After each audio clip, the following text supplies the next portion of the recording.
कल जखराना में बता रहे थे, हमीदपुर के लोग बता रहे थे, बहुत सी जगह के लोग बता रहे कि पानी की बोरिंग मांग ली कि पिसाए मर रहे हैं, पानी की बोरिंग दे दो। तो कह रहा है मैंने बात करी है भजन लाल जी से, वो पाकिस्तान को पानी जा रहा है उसको रोकेंगे पहले फिर लाएंगे। फिर कह रहा है ये जेजेएम है, इसकी जांच चल रही है, इसकी जांच करवा रहा हूं फिर मैं पानी की बोरिंग करूंगा।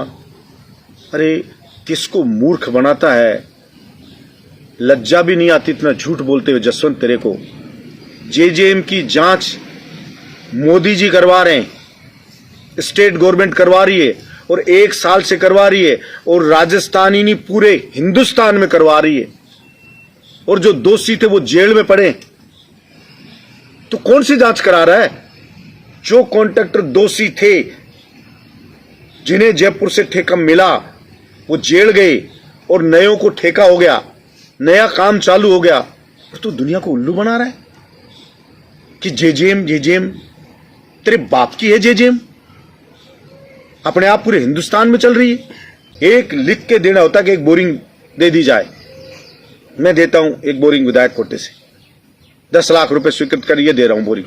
एक बोरिंग नहीं दे रहा है, सिर्फ जनता को बेवकूफ बना रहा है, लेकिन सिर्फ उगाई कर रहा है। बेटा फैक्ट्री में उगाई अलग कर रहा है, खनन वालों से अलग कर रहा है, सड़क का ठेकेदार उससे अलग कर रहा है। कोई भी काम करे, चुनाव में मोटा खर्चा होगा, चुनाव में मोटा खर्चा होगा, वसूली करवाओ वसूली करवाओ, ढूंढते फिर रहे उसके लब के, भाई कोई जमीन डिस्प्यूटेड है तो बताओ, खर्चा हो गया बहुत ज्यादा चुनाव में।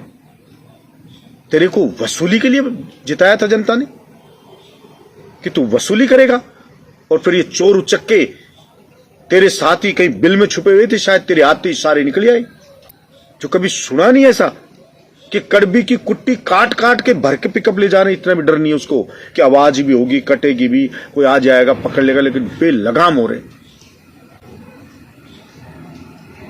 इन चीजों पे, इन घटनाओं पे रोक लगनी चाहिए, वरना पुरजोर तरीके से हम जसवंत तेरा विरोध करेंगे। बहरोड की जनता की सहन शक्ति इतने से दिनों में जवाब देगी।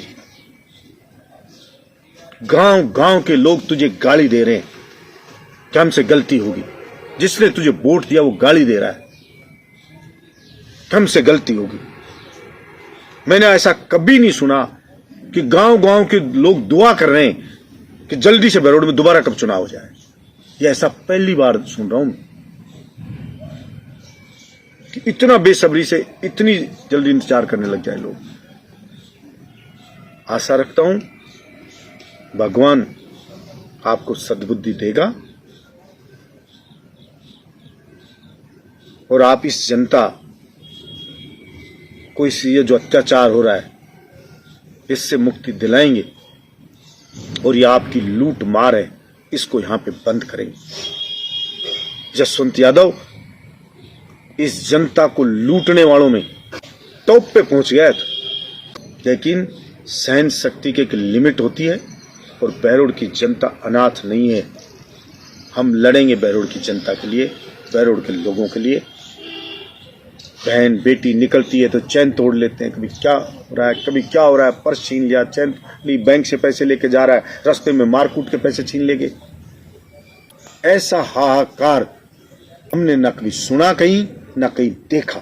अलवर रोड पे एक शोरूम पे चाहे डॉक्टर हो, दूसरे अधिकारी हो, बुला बुला के चुनाव में बहुत खर्चा होगा, चंदा दो। मुझे बताया एक डॉक्टर ने कि उससे कहा कि चुनाव में खर्चा होगा, चंदा नहीं दिया, 5 लाख रुपए दो। उसने कहा साहब मेरे पास तो इतने नहीं है, मेरे तो ऐसी कोई प्रैक्टिस भी नहीं चलती है। तो वही उसी जसवंत का आदमी कहता है ना तेरी ना मेरी, 5 मांगे, 3.5 में फाइनल कर ली। बोले साहब पैर पकड़ के 2 लाख रुपए दे के पिंड छुड़ा के आया हूं, नहीं क्या आपको बाहर गाल दूंगा। अरे जसवंत यादव, ट्रांसफर पे बैन खुल लिए, एक भी किसी को बाहर के किसी माँ के बेटे को यहां लेके आया हो बहरोड में तो बता तू, सिर्फ वसूली करने के लिए धमका रहा लोगों को। और ये पहला जनप्रतिनिधि है जिसको इतने कम समय में, महीने भर बाद से ही जनता गालियां दे रही है। बहुत गलत निर्णय हो गया। ये नासरपुर की जमीन, बिचपड़ी की जमीन उनको दिया, मैं आपको दिलवा दूंगा। नासरपुर की जमीन RAA के कराया वापस, अभी रेवेन्यू बोर्ड से वापस उस फैसले को पलटा दिया उनकी जमीन। अरे दिलाना उनकी जमीन, नासरपुर वालों की, देना इन बिचपड़ी वालों की जमीन। तूने कहा था न दिला देगा, तू जांच तो करा दे, एक उच्च स्तरीय जांच तो करा दे उसकी, वो भी नहीं कराई। पर सिर्फ और सिर्फ झूठ बोलना, और शायद इसीलिए इस जसवंत का नाम जनता ने झूठ का जनरेटर रखा है।